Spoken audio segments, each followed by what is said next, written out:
Vous avez Titelman, vous êtes précieux là dans cette histoire aussi. Les particularités du Rafale, expliquez-nous, avec Marion Buchet, en quoi cet avion est si particulier? Alors, déjà, c'est un des avions qui a les capacités de détecter ses adversaires le plus loin possible. D'ailleurs, il a été confronté aux avions russes dans toutes les compétitions, en Inde, en Corée du Sud, au Brésil. Systématiquement, le Rafale a surclassé tous les avions russes qui étaient présentés, que ce soit l'avion de 5e génération ou que ce soit le Sukhoi 35. Donc il voit plus loin, il tire plus loin, il a des capteurs infrarouges qui permettent d'accrocher des cibles sans même utiliser son radar, ce qui fait qu'il est invisible pour l'ennemi. Et puis ce qui est intéressant aussi, c'est qu'il sait tout faire. Il peut aussi faire du bombardement maritime. C'est un avion naval. C'est un avion aussi, en termes de bombardement terrestre, il a une panoplie d'armes qui est infiniment supérieure à tout ce que les Ukrainiens et que les Russes possèdent également. Quand on regarde la carte de l'Ukraine, on comprend à vous entendre qu'ils vont pouvoir agir dans la mer Noire, par exemple. Ils pourront pouvoir agir en profondeur dans le territoire russe. Alors, peut-être pas en profondeur dans le territoire russe, parce qu'on n'a pas intérêt à envoyer un Rafale au-dessus du territoire russe, et s'il est abattu, ils vont récupérer un certain nombre de technologies, puis même pour l'image, s'il devait s'éjecter, il vaut mieux qu'il fasse au-dessus du territoire ukrainien. Mais néanmoins, c'est vrai que aujourd'hui, quand les Ukrainiens lancent, par exemple, des missiles Scalp, des missiles de croisière, ils le font avec des avions soviétiques, Sukhoi 24, qui sont des grosses trucs qui se détectent de très loin. Le Rafale pourra se rapprocher plus proche de sa cible pour pouvoir le lancer. Donc un même missile va pouvoir taper 50, 70, 80 km plus loin que le même missile tiré aujourd'hui par les avions soviétiques opérés par les Ukrainiens. Est-ce qu'ils pourront tirer, alors même en restant dans le ciel de l'Ukraine, mais tirer des armements à l'intérieur de la Russie? On est sur le débat de l'année 2023 qui a déjà été tranché. Les Ukrainiens ont abattu des avions russes au-dessus du territoire russe, à la fois avec les systèmes de défense aérien Patriot et à la fois avec le F-16 qui, éclairé par un avion radar SAB, a pu détruire un Sukhoi 35 au-dessus du territoire russe. Savoir si on va revenir en arrière en interdisant aux Ukrainiens ce qu'on leur a déjà autorisé au début de l'année 2024, et pourquoi? Non, c'est déjà acquis. Le jour où ils auront des Rafales, si jamais par malheur les Russes relancent une guerre, les Ukrainiens auront le droit de les utiliser. On va pas dire aux Égyptiens, aux Indiens, etc. Vos armes, c'est juste au-dessus de votre territoire. En fait, vous n'avez pas le droit de l'utiliser contre le Pakistan. Mais non, on leur vend des armes, ils sont libres de les utiliser, ils sont souverains. Oui, on ne manipule pas les gens à qui on vend des armes. On n'est pas comme les Américains qui, effectivement, vous vendent des F-35, mais vous pouvez l'utiliser dans le mois qui vient, et puis tourner à droite, mais pas tourner à gauche, parce que c'est contrôlé par les ordinateurs américains. Nous, quand on vend des armes, on le fait consciemment, on réfléchit à ce qu'on fait, mais après, les puissances peuvent utiliser ces armes comme elles l'entendent. Entrons dans le détail, vraiment. L'affrontement face au Sukhoi. Expliquez-nous, Sukhoi contre Rafale, que se passe-t-il? Alors, le Sukhoi est un avion, même le dernier des Sukhoi, le Sukhoi 35, c'est une génération de radars inférieure. On appelle ça les radars à belle électronique à antenne passive. Le Rafale, c'est antenne active. C'est-à-dire qu'il voit plus loin, avec des ondes qui sont plus faibles. Ce qui fait qu'en plus, non seulement il voit à une distance où l'avion russe ne nous verra pas, mais en plus où l'avion russe n'est même pas capable de détecter qu'il y a un radar qui est allumé face à lui. Donc ça, c'est un double avantage, ne serait-ce que sur sa compétence en termes de radar. C'est que vous les mettez face à face, eh bien, avant même que le Sukhoi 35 sache qu'il a eu un tir qui est arrivé sur lui, il ne sait pas qu'il y a quelqu'un en face de lui, il est détruit. Donc ça, juste pour la domination aérienne, pour la capacité, la certitude pour les Russes que leur aviation sera inutile, c'est un gros avantage. Ça veut dire qu'aujourd'hui, malheureusement c'est pas le cas, mais si les Ukrainiens avaient 30, 50 Rafale et Gripen déjà aujourd'hui, les Russes ne seraient plus en mesure de balancer les fameuses 3000 bombes planantes qu'ils envoient chaque mois et qui sont celles qui ravagent les villes. C'est pas l'artillerie qui détruit les villes, ce sont ces bombes planantes. Donc ça, c'est un gros avantage. L'aviation russe n'est plus capable d'opérer. Ensuite, en capacité de conduire des opérations, le Sukhoi 35, à partir du moment où il ne peut plus venir faire des missions, bah finalement, c'est le Rafale aussi qui a l'avantage sur la portée et sur la capacité à s'infiltrer. En termes de, on appelle ça la surface équivalent radar. Ces avions sont détectables à plus ou moins longue distance. La défense aérienne russe était très... on estimait que c'était la meilleure du monde et on a été agréablement surpris de voir qu'elle n'était pas à la hauteur de ce qui était prévu. Donc on sait maintenant que le Rafale a une capacité d'être discret pendant beaucoup plus longtemps que ce qu'on attendait par le passé, et donc il a une capacité de se rapprocher au-dessus de ses cibles d'une manière plus efficace. Quelle est la capacité contre les drones? Regardez cette petite séquence qui est extrêmement révélatrice de l'affrontement Rafale contre drone. C'est Charlie Nurel, notre consoeur, qui l'avait tourné. En cas d'intrusion de drones russes, il faudra les abattre. Et ça a bien failli il y a 4 jours. Les Rafales étaient en alerte. Un drone russe s'approchait de la frontière polonaise. On y entend la conversation de l'équipage. Nous avons des armes à bord. Le Rafale réajuste la zone de recherche du drone. La piqûre, elle est donnée plutôt un peu plus à droite. S'il avait dû l'abattre, le Rafale aurait utilisé des missiles, pas le canon, trop dangereux pour les civils. Si vous avez le drone ici et l'avion de chasse derrière qui vient se positionner juste derrière pour tirer, quand le drone est bien plus petit que l'avion de chasse, donc quand le canon va tirer, il y a certains obus qui vont toucher le drone ou exploser autour du drone, mais potentiellement il y a d'autres obus qui peuvent tomber autour. Rafale contre drone, le face-à-face a un coût, 10 000 € pour le drone russe, 620 000 € pour le Rafale. Oui. Oui, là, effectivement, on voit bien que lorsque on tire des petits drones avec des gros missiles, effectivement, sur le plan économique, ça ne fonctionne pas très longtemps parce qu'on s'épuise. C'est comme tirer du Patriot sur du Shahed. Ça, effectivement, au coût de l'unité, ça ne fonctionne pas longtemps.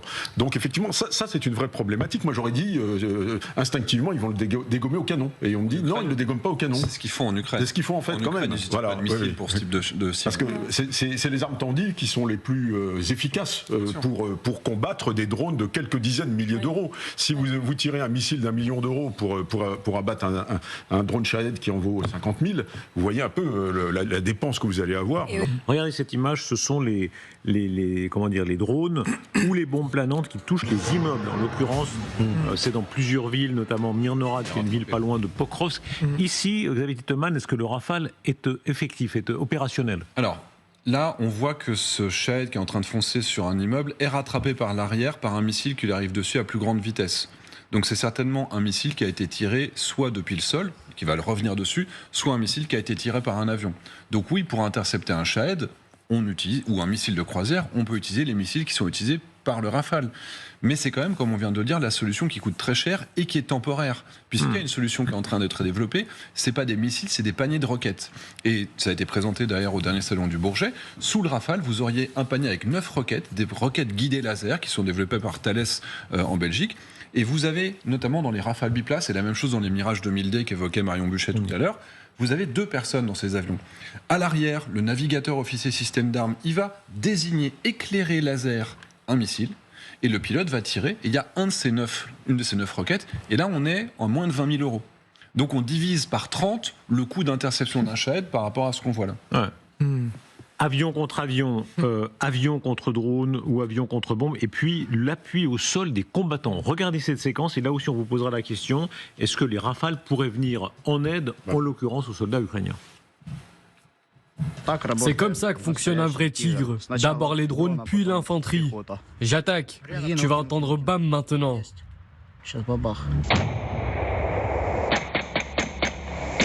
Rends-toi. Allez, approche-toi. Rends-toi, bon sang.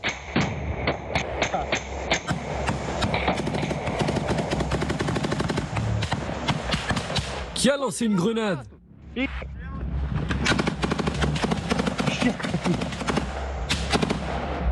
Voilà, vous aurez noté l'extrême élégance de c'est mon collègue Abel qui a sonorisé, il dit bon sang. Je suis pas sûr que la version d'origine soit bon sang.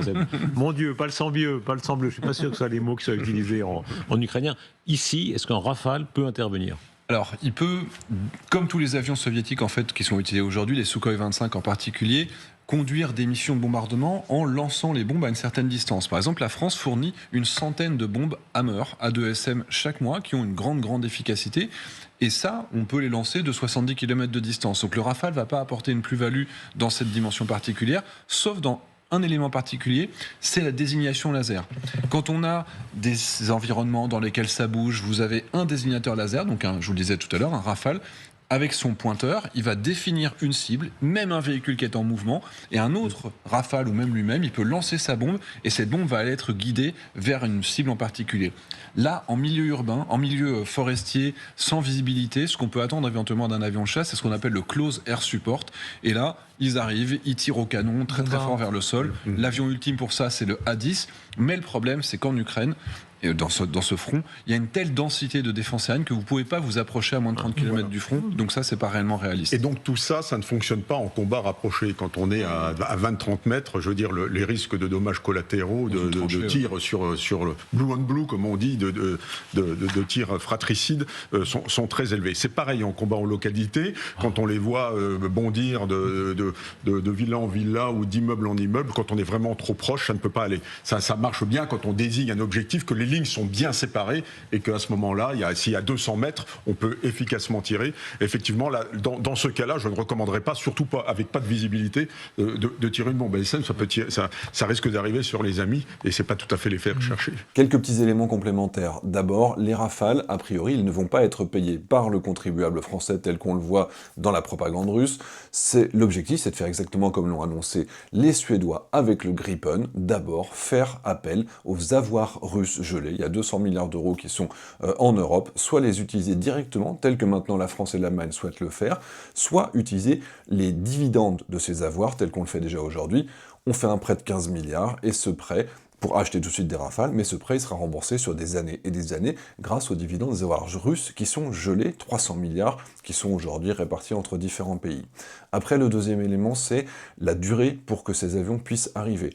On peut espérer en avoir les premiers d'ici 2-3 ans. Il y a une montée en cadence de la part de la production des Rafales, avec jusqu'à 6 Rafales par mois qui doivent être produits dans les prochaines années, sans compter éventuellement la ligne qui pourrait être créée en Inde si les Indes achetaient eux aussi une centaine de Rafales.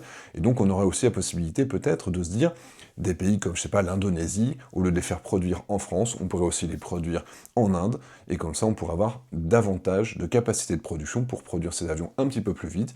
Mais dans tous les cas, j'ai eu des informations très récentes, les Ukrainiens attendent les Gripen, c'est-à-dire les avions suédois qui sont quasiment l'équivalent du Rafale. En réalité, il est un petit peu moins bien, mais c'est comme un super avion, et il est très largement supérieur au Sukhoi 35, je vous renvoie vers la vidéo dont j'en parlais, et ces avions doivent arriver soit d'ici la fin de l'année, soit début 2026. Et là, la question, c'est est-ce que ces avions seront équipés aussi de ces missiles Météor dont je parlais dans la vidéo, qui permettent de taper à très très longue distance, et qui permettraient en gros d'imposer aux Russes de revoir leur doctrine d'utilisation de l'arme aérienne, notamment pour les bombes planantes. Et pour ça, certes, les avions sont supérieurs. Les missiles permettent d'atteindre cet objectif, mais est-ce qu'ils en auront suffisant? Il en faut au moins 30 à 50 au minimum pour tenir, pour être capable de faire des patrouilles et d'intercepter les avions qui arrivent d'une manière relativement imprévue. Et ça, c'est vraiment la question du nombre. Donc le Rafale, ce sera un petit peu plus tard, mais les Gripen, dans les mois qui viennent, a priori, ils vont commencer à pouvoir faire ce boulot. Et ensuite, la question, c'est la masse. Quand ils auront la quantité, là, ce sera une vraie force de dissuasion pour empêcher les Russes de relancer une guerre dans quelques années. C'est évidemment ça l'objectif.